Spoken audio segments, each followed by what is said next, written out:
Saudaraku, menjelang pembukaan venue Arung Jeram untuk PON ke-21 Aceh Sumut pada 9 September 2024, para atlet dari 14 kontingen seluruh Indonesia menguji keterampilan mereka di Sungai Mamas, Jambur Mamang, Kecamatan Darul Hasanah, Kabupaten Aceh Tenggara.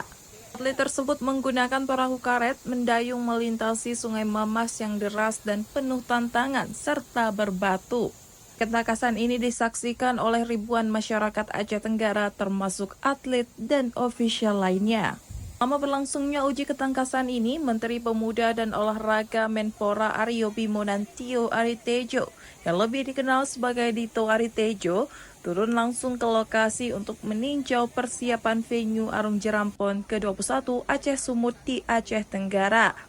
Satu lokasi yang dikunjungi oleh Menpora adalah Sungai Mamas di Jambur Mamang, Kecamatan Darul Hasanah, Kabupaten Aceh Tenggara.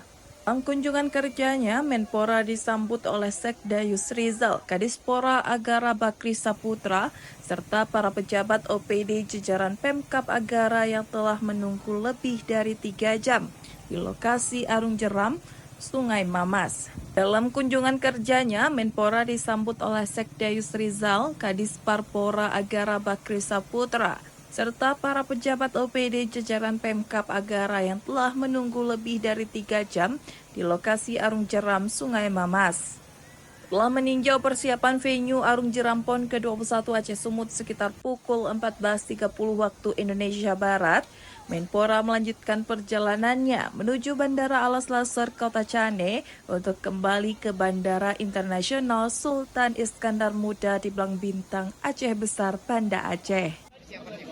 Ya, pastinya ini sangat baik ya. Kita mengetahui bahwa Taman Nasional Lesser ini adalah yang sudah diakuin dunia internasional, khususnya di mana penghasil oksigen tertinggi.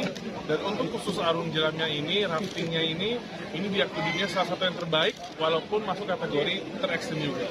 Jadi ini adalah suatu anugerah dari Allah, di mana Aceh Tenggara ini sangat beruntung, dan saya senang akhirnya PON di Aceh dan bisa menggunakan alam ini sebagai cabang olahraga Arung Jeram. Jadi saya rasa ini sangat potensi dijadikan pusatnya Arung Jeram di Indonesia.